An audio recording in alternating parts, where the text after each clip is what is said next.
Welcome to Iconic Images Gallery.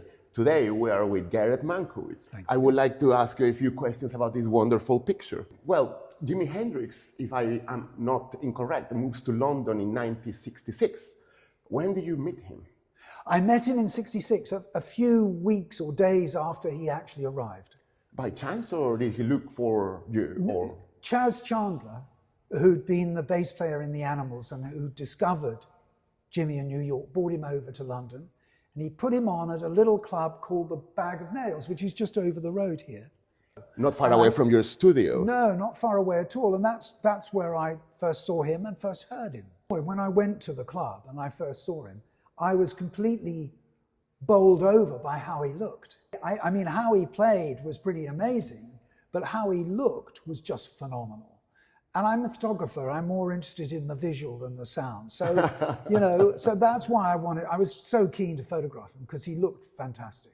And about this particular image, for instance, is this the way he always will wear his jackets when he came to see you, or?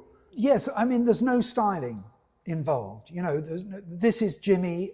This is what Jimi wore, this is what he had with him, had a couple of other things in a little bag, but this is basically what he was wearing at the time. He didn't dress up, particularly for the photograph. And the little Indian waistcoat, that just came, people were beginning to import that stuff.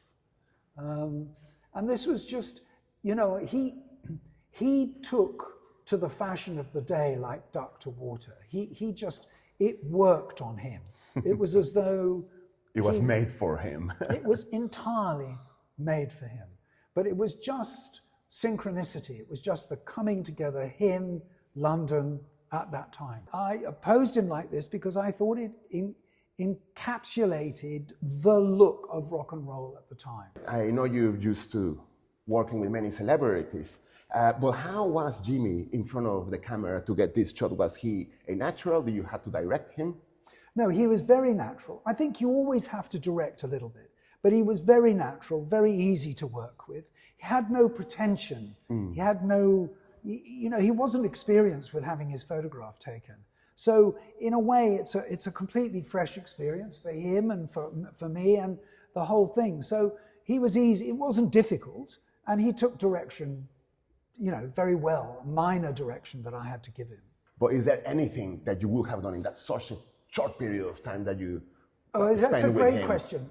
Of course, I should have photographed him with a guitar. I mean, that goes without saying. Okay.